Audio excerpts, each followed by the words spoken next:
स्वागत है आप सभी का निष्काम एजुकेशन के इस यूट्यूब क्लास में।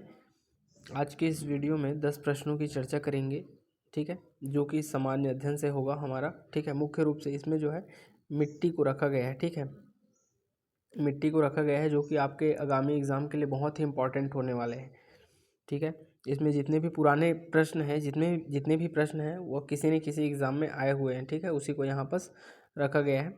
चलिए शुरू करते हैं। उससे पहले देखिए, आज का आपका टारगेट है 9 प्रश्न सही करने का, क्योंकि इसमें जो है इजी टू मॉडरेट लेवल को रखा गया है, ठीक है, और ऐसे ही पेपर में क्वेश्चन पूछे जाते हैं। चलिए शुरू करते हैं वीडियो को। पहला क्वेश्चन है, कोपेन के जलवायु प्रदेश वर्गीकरण के अनुसार दक्षिणी छत्तीसगढ़ किस प्रकार के जलवायु क्षेत्र के अंतर्गत आता है। ध्यान दीजिएगा, दक्षिणी छत्तीसगढ़ की बात हो रही है, ठीक है। तो क्या उपोष्ण कटिबंधीय शुष्क पर्णपाती, उष्ण कटिबंधीय सदाबहार, उष्ण कटिबंधीय नम पर्णपाती या फिर उष्ण कटिबंधीय आर्द्र सदाबहार। तो इसका करेक्ट आंसर क्या होगा। देखिए, आप वीडियो को पॉज कीजिएगा और आंसर खुद से लगाने की कोशिश कीजिएगा, उसके बाद तो मैं आंसर बताऊंगा ही। तो इसका करेक्ट आंसर हो जाएगा ऑप्शन नंबर सी, उष्णकटिबंधीय नम पर्णपाती के अंतर्गत जो है कोपेन ने दक्षिणी छत्तीसगढ़ को बांटा है, ठीक है। बढ़ते हैं अगले क्वेश्चन पर। अगला क्वेश्चन है, लाल पीली मिट्टी में निम्नलिखित में से क्या पर्याप्त मात्रा में पाया जाता है। तो क्या पर्याप्त मात्रा में पाया जाता है, क्या नाइट्रोजन, पोटास, ह्यूमस या फिर चूना। तो इसका करेक्ट आंसर क्या हो जाएगा, चूना, ठीक है। चूना जो है लाल पीली मिट्टी में मुख्य रूप से पाया जाता है, और यह किसकी खेती के लिए, तो यह जो है धान की खेती के लिए उपयुक्त मानी जाती है, ठीक है, लाल पीली मिट्टी। बढ़ते हैं अगले क्वेश्चन पर। अगला क्वेश्चन है, मिट्टी का पीला रंग किसकी उपस्थिति के कारण होता है। मोस्ट इंपॉर्टेंट है। देखिए, क्या फेरस ऑक्साइड, फेरिक ऑक्साइड या फिर फेरिक टाइटेनियम या कार्बन की अधिकता। तो देखिए, फेरिक टाइटेनियम के कारण मिट्टी का रंग जो है काला हो जाता है, आप सभी को पता होगा, ठीक है। वहीं फेरिक ऑक्साइड की वजह से ही मिट्टी का रंग जो है पीला होता है, और फेरस ऑक्साइड की वजह से जो है उपस्थिति के कारण मिट्टी का रंग जो है वह लाल हो जाता है, ठीक है।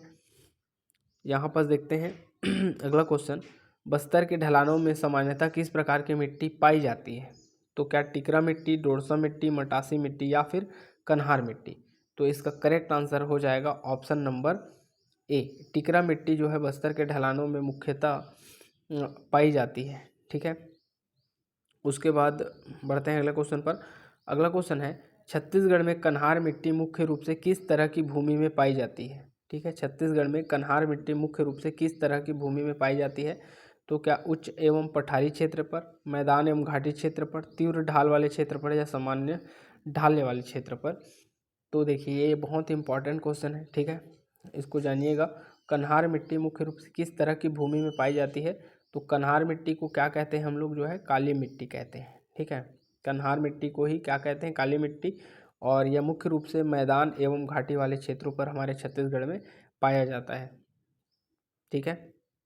वहीं देखिए, काली मिट्टी को जो है क्या, कन्हार मिट्टी, वहीं लाल पीली मिट्टी को हम लोग क्या कहते हैं स्थानीय भाषा में, तो मटासी मिट्टी के नाम से जानते हैं, ठीक है। ये सभी आप जो है छत्तीसगढ़ के पार्ट में, मिट्टी वाले पार्ट में पढ़े होंगे। बढ़ते हैं अगले क्वेश्चन पर। अगला क्वेश्चन है, लेटेराइट मिट्टी का निर्माण किस विधि द्वारा होता है। लेटेराइट मिट्टी का निर्माण किस विधि द्वारा होता है। क्या वाष्पीकरण, ऑक्सीकरण, निक्षालन या फिर प्रतिक्षालन। तो यहाँ पर करेक्ट आंसर इसका क्या हो जाएगा, निक्षालन की प्रक्रिया के बाद जो है लेटेराइट मिट्टी का निर्माण होता है। निक्षालन का मतलब होता है किसी भी मिट्टी पर पानी की मात्रा जो है लगातार बहती रहती है, उसके बाद जो है उसके बारीक कण बह जाने की वजह के बाद जो है उसमें जो है कंकड़ पत्थर की मात्रा अधिक हो जाती है, फिर वह मिट्टी जो है क्या हो जाती है, ठोस हो जाती है, ठीक है। तो उसी मिट्टी का निर्माण जो है लेटेराइट मिट्टी कहलाता है, यही प्रक्रिया जो है निक्षालन कहलाती है, ठीक है। उसके बाद लेटेराइट मिट्टी का निर्माण होता है। बढ़ते हैं अगले क्वेश्चन पर। अगला क्वेश्चन है, छत्तीसगढ़ की उच्च भूमि में पाई जाने वाली काली मिट्टी को क्या कहते हैं। तो देखिए, छत्तीसगढ़ की उच्च भूमि में पाई जाने वाली काली मिट्टी को क्या मरहान कहेंगे, टिकरा कहेंगे, भर्री कहेंगे या भाठा। तो इसका करेक्ट आंसर हो जाएगा ऑप्शन नंबर सी, भर्री, ठीक है। भर्री मिट्टी कहा जाएगा छत्तीसगढ़ की उच्च भूमि में पाई जाने वाली काली मिट्टी को, ठीक है। और देखिए, छत्तीसगढ़ के दक्षिणी भाग में, ठीक है, छत्तीसगढ़ का दक्षिणी भाग अर्थात छत्तीसगढ़ का जो बस्तर वाला रीजन है, उसमें जो है मिट्टी के क्रम को किस प्रकार बांटा गया है, उसको सुनिएगा। उत्तर में जो है मरहान टिकरा टिकरा माल गभार कहते हैं। वहीं पर बोलते हैं मरहान, ठीक है, मरहान टिकरा और माल गभार, ये जो है दक्षिणी छत्तीसगढ़ के अंतर्गत पाई जाने वाली मिट्टियों को इनका क्रम है, ठीक है। और भाटा मिट्टी देखिए यहाँ पर दिया है भाटा मिट्टी। भाटा मिट्टी किन दो मिट्टी के मिलने के बाद बनता है? तो यह जो है लाल पीली मिट्टी और कन्हार मिट्टी, ठीक है, दोनों मिट्टी के मिलने के बाद जो है भाटा मिट्टी का निर्माण होता है। अगला देखते हैं क्वेश्चन, छत्तीसगढ़ में निम्नलिखित में से किस मिट्टी को मुरुम मिट्टी भी कहा जाता है? तो क्या टिकरा मिट्टी, कन्हार मिट्टी को, टिकरा मिट्टी को, भाटा मिट्टी को, या फिर मटासी मिट्टी को? तो देखिए कन्हार मिट्टी कहा जाता है काली मिट्टी को, ठीक है, मटासी मिट्टी कहते हैं लाल पीली मिट्टी को, टिकरा मिट्टी किसको कहते हैं? तो जो पहाड़ी ढलानों पर पाया जाता है उसको जो है टिकरा मिट्टी। और वहीं बात करें अगर मुरुम मिट्टी किसको कहेंगे? तो भाटा मिट्टी को जो है मुरुम मिट्टी की संज्ञा दी जाती है। बढ़ते हैं अगले क्वेश्चन पर, सेकेंड लास्ट क्वेश्चन है वीडियो का। छत्तीसगढ़ में मृदा क्रम में एंटीसॉल का स्थानीय नाम क्या है? बहुत ही इंपॉर्टेंट क्वेश्चन है, ठीक है, यहाँ से क्वेश्चन ऐसे क्वेश्चन पूछे जाते हैं। तो एंटीसॉल किसका स्थानीय नाम है? क्या लाल पीली मिट्टी व कन्हार मिट्टी दोनों को एक साथ एंटीसॉल कहते हैं, या काली मिट्टी को, भाटा मिट्टी या लेटेराइट मिट्टी को कहते हैं एंटीसॉल, ठीक है, या फिर जो है मटासी मिट्टी को कहते हैं? ये ठीक है। तो इसका करेक्ट आंसर क्या हो जाएगा? देखिए यहाँ पर जो है एंटीसॉल किसको कहेंगे? तो अपन ऑप्शन नंबर सी, भाटा मिट्टी या फिर लेटेराइट मिट्टी, ठीक है, लेटेराइट मिट्टी या उसी को भाटा मिट्टी कहते हैं। तो भाटा मिट्टी को क्या कहेंगे? एंटीसॉल कहेंगे, ठीक है। लाल पीली मिट्टी और कन्हार मिट्टी दोनों को एक साथ अपन क्या कहते हैं? तो दोनों को एक साथ कहा जाता है डोरसा मिट्टी, ठीक है, डोरसा मिट्टी। और इसका स्थानीय नाम क्या है बोलेगा तो अल्फीसॉल, ठीक है, अल्फीसॉल। पीछे वाले क्वेश्चन में मैं गलती से जो है भाटा मिट्टी को जो है काली मिट्टी और लाल पीली मिट्टी का मिश्रण बता दिया था, उसको सुधार लीजिएगा दोस्तों।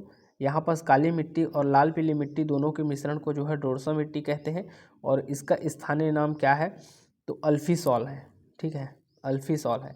और एंटीसॉल तो पता ही चल गया आपको, लेटेराइट मिट्टी या भाटा मिट्टी को कहते हैं, ठीक है। वहीं बात करें अगर काली मिट्टी को जो है वर्टीसॉल कहते हैं। काली मिट्टी को क्या? वर्टीसॉल। लाल पीली मिट्टी और कन्हार मिट्टी को अल्फीसॉल, ठीक है, और एंटीसॉल भाटा मिट्टी को, ठीक है। और मटासी मिट्टी को प्रॉपर क्या कहेंगे? मटासी मिट्टी अर्थात लाल पीली मिट्टी को अकेले सिर्फ क्या कहेंगे? तो इंसेप्टीसॉल कहेंगे इसको, ठीक है, इंसेप्टीसॉल। यहाँ पर लिखते नहीं बन रहा है पूरा, लेकिन आप मैं जो बोल रहा हूँ उसको सुन के लिख सकते हैं, ठीक है। बढ़ते हैं अगले क्वेश्चन पर। देखिए अगला क्वेश्चन है, परिया शब्द का तात्पर्य क्या है? परिया शब्द का तात्पर्य क्या है? खेतों के बीच का रास्ता, खेती योग्य भूमि जिस पर खेती ना की जा सकती है ऐसी भूमि, या पानी वाली भूमि? तो इसका करेक्ट आंसर हो जाएगा ऑप्शन नंबर सी, जिस पर खेती ना की जा सकती हो ऐसी भूमि को परिया कहते हैं, ठीक है। तो इस प्रकार जो है 10 क्वेश्चन कंप्लीट हो जाते हैं, ठीक है। वीडियो को अंत तक देखने के लिए बहुत बहुत धन्यवाद। चलिए मिलते हैं हम अपने अगले वीडियो।